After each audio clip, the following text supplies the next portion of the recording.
dapat memandang agama tidak hanya sebagai sistem kepercayaan atau pengetahuan, tetapi juga bagian dari nilai-nilai yang mendorong perubahan iklim ekoteologis atau ekodakwah yang mengajarkan bahwa ketika kita mengambil satu pohon untuk memanfaatkan alam, maka itu dianggap hutan.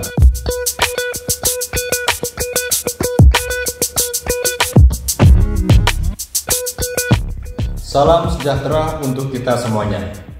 Saya Ahmad Arif Widianto kali ini akan memaparkan tentang agama dan perubahan iklim, hubungan, peran, dan tantangannya. Sebagaimana kita ketahui bersama bahwa seiring dengan dinamika zaman, ada perubahan-perubahan masyarakat akibat perkembangan-perkembangan yang terjadi, baik dari aspek industrialisasi maupun aspek ekonomi, politik, budaya yang menimbulkan resiko-resiko bagi masyarakat. Salah satunya adalah adanya perubahan iklim yang mengancam keberlanjutan manusia dan alam sekaligus. Oleh karena itu penting bagi kita untuk membahas bagaimana perubahan iklim itu terjadi. Bagaimana perubahan iklim dalam konteks agama? Bagaimana peran agama baik mendorong perubahan iklim dan juga menyelesaikan masalah-masalah perubahan iklim? Karena perubahan iklim tidak hanya berkaitan dengan lingkungan, tetapi juga berkaitan dengan nilai etika, nilai moral, dan nilai-nilai agama. Perubahan iklim saat ini sudah menjadi permasalahan global. Kita tahu bahwa saat ini sedang terjadi cuaca ekstrim, adanya kenaikan permukaan air laut, adanya deforestasi, mengancam keberlanjutan ekologis. Nah, dalam konteks ini, agama memiliki hubungan yang sangat penting terhadap perubahan iklim. Karena dalam teori kritis, kita dapat memandang agama tidak hanya sebagai sistem kepercayaan atau pengetahuan, tetapi juga bagian dari nilai-nilai yang mendorong perubahan iklim dan sekaligus dapat berperan penting dalam mengatasi perubahan iklim.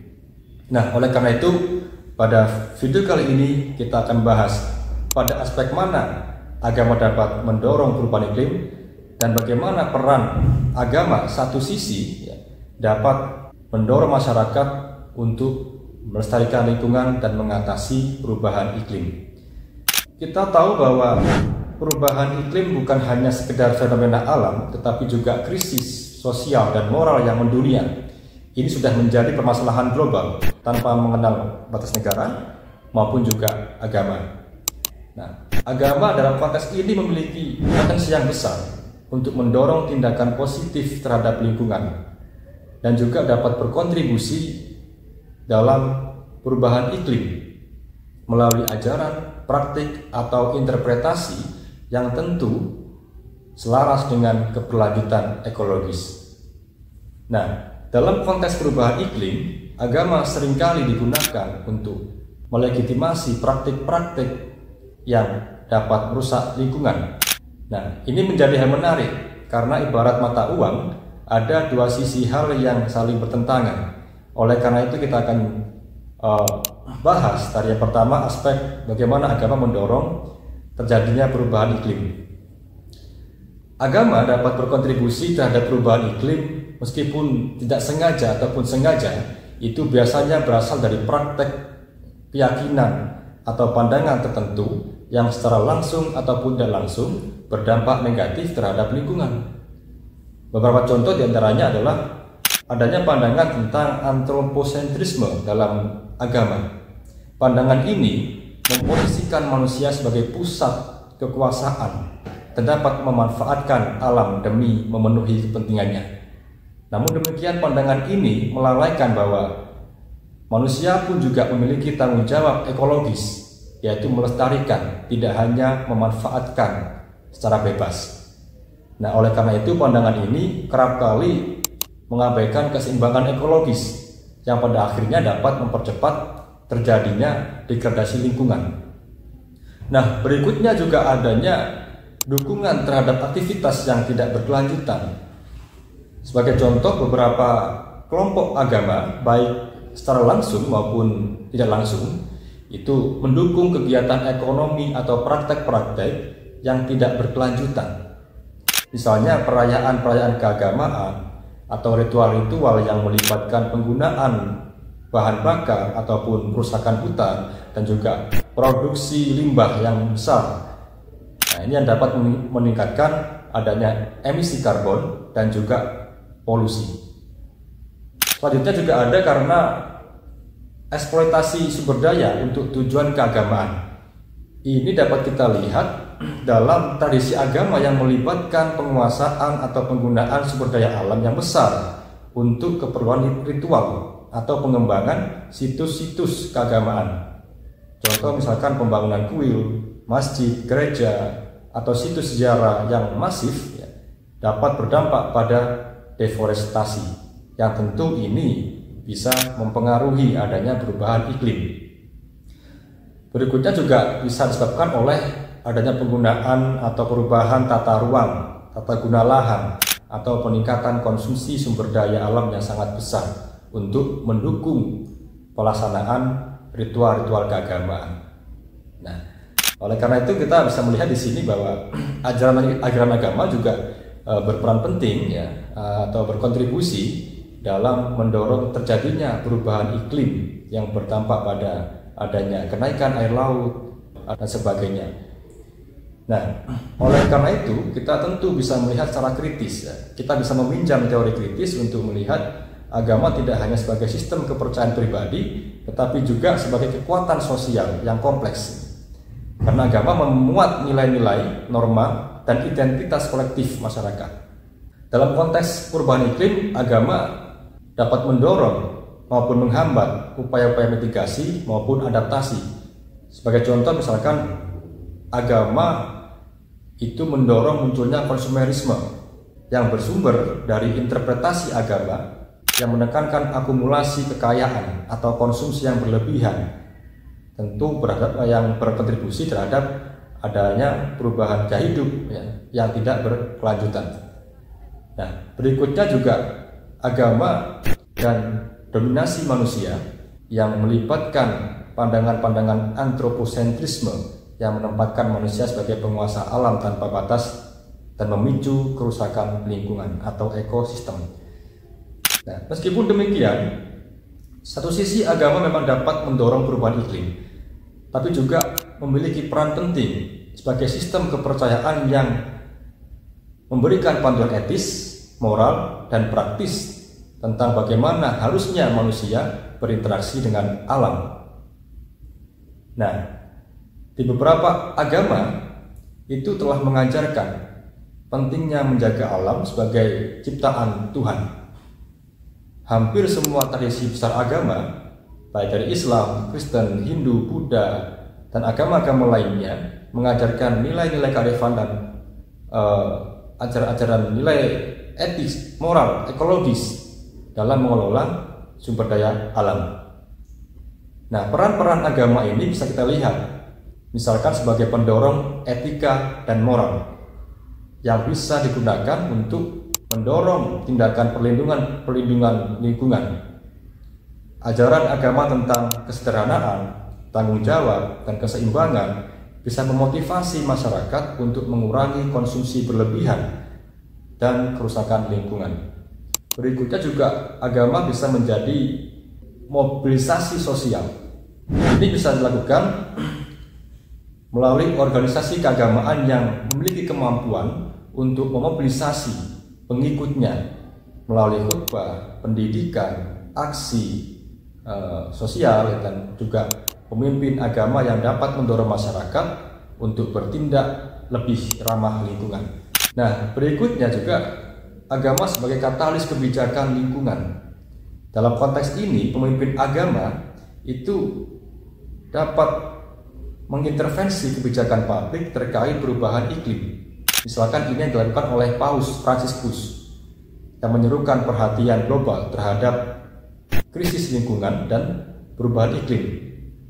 Nah, dan juga di Islam misalkan, memandang manusia adalah khalifah di bumi, yang artinya manusia bertanggung jawab untuk memimpin umatnya, dan juga manusia itu harus amanah, sehingga bertanggung jawab untuk menjaga bumi dan sumber dayanya. Nah, sedangkan di Kristen, Alkitab mengajarkan bahwa bumi adalah ciptaan Tuhan dan manusia diberi mandat untuk memeliharanya. Sedangkan dalam ajaran Hindu juga melihat bahwa alam itu merupakan manifestasi dari Tuhan, sehingga alam itu harus dijaga. Yang ini menjadi sebuah kewajiban spiritual. Berikutnya dari Buddha. Prinsip non-kekerasan dari ajaran Buddha atau ahimsa itu mencakup perlindungan terhadap sesama maupun makhluk hidup dan lingkungan. Nah, dengan demikian dalam konteks ini agama dapat menginspirasi umat manusia untuk terlibat dalam gerakan-gerakan perlindungan lingkungan dengan menganggapnya sebagai bagian dari tanggung jawab moral dan spiritual. Di Islam ada namanya gerakan dakwah ekoteologis atau ekodakwah yang mengajarkan bahwa ketika kita mengambil satu pohon atau memanfaatkan alam, maka itu dianggap hutan, sehingga ada kewajiban untuk mengembalikannya. Tentu ini menjadi spirit dari manusia untuk senantiasa menjaga alam dan menjaga keseimbangan ekologis. Nah, misalkan juga ada contoh-contoh lainnya, ada gerakan Islam ramah lingkungan dan adanya agama adat dan pengetahuan lokal yang selama berabad-abad memiliki pengetahuan tradisional yang relevan dengan tantangan perubahan iklim. Dapat diketahui bahwa agama tidak hanya monolitik dalam merespon perubahan iklim, tapi juga ada beragam interpretasi dan praktek yang menunjukkan potensi agama sebagai kekuatan positif dalam mengatasi krisis ini. Pengalaman saya ketika melakukan penelitian di Lombok itu menemukan bahwa tokoh-tokoh keagamaan, yaitu Tuan Guru, itu berperan penting dalam menyadarkan masyarakat, membangun literasi lingkungan masyarakat untuk menjaga alam melalui gerakan-gerakan misalkan menanam sejuta pohon, gerakan ekodakwah, kemudian menerapkan kurikulum integrated yang berwawasan lingkungan di pondok pesantren Narmada. Juga ada penerbitan buku-buku khutbah yang kemudian disampaikan ketika sholat Jumat. Ini menjadi beberapa contoh pentingnya gerakan-gerakan literasi lingkungan yang berbasis pada keagamaan. Nah, kenapa sangat penting? Di Lombok itu mayoritas adalah umat Islam atau Muslim, sehingga nilai-nilai ajaran agama itu dapat menginspirasi dan memotivasi manusia untuk menjaga kelestarian alam. Namun demikian, dalam memanfaatkan peran agama itu ada beberapa tantangan, yaitu misalkan adanya beragam perspektif tentang lingkungan. Satu sisi memandang bahwa alam memang disediakan Tuhan untuk digunakan, dimanfaatkan oleh manusia secara bebas. Namun di sisi lain juga ada pandangan yang mengatakan bahwa alam adalah sama-sama makhluk yang wajib dijaga oleh manusia karena manusia adalah khalifah di bumi. Berikutnya juga adanya konflik antara agama dengan ilmu pengetahuan, yang beberapa contoh misalkan agama bisa skeptis terhadap adanya sains yang menerangkan tentang dampak negatif perubahan iklim, misalkan mengenai pemanasan global, atau percaya bahwa perubahan iklim itu adalah bagian dari takdir ilahi sehingga menghambat gerakan kesadaran lingkungan untuk mencegah perubahan iklim. Berikutnya juga ada karena perbedaan prioritas antara agama-agama dalam melihat permasalahan sosial. Misalkan ada agama yang lebih mengutamakan menyelesaikan masalah kemiskinan, masalah ekonomi, pendidikan dan sebagainya, sehingga pandangan ini dapat mempengaruhi tindakan-tindakan atau strategi dalam menyelesaikan masalah perubahan iklim. Nah, oleh karena itu perlu kita pahami bersama bahwa agama memiliki potensi besar untuk menjadi kekuatan positif dalam mengatasi perubahan iklim. Namun hal ini tentu membutuhkan interpretasi ulang terhadap ajaran agama dan dialog yang terbuka dari berbagai agama untuk melancarkan aksi-aksi atau gerakan-gerakan literasi lingkungan dalam rangka untuk mengatasi atau mencegah perubahan iklim.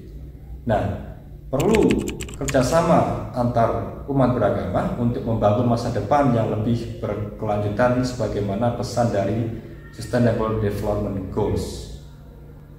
Demikian dari saya, semoga bermanfaat. Terima kasih, salam sejahtera.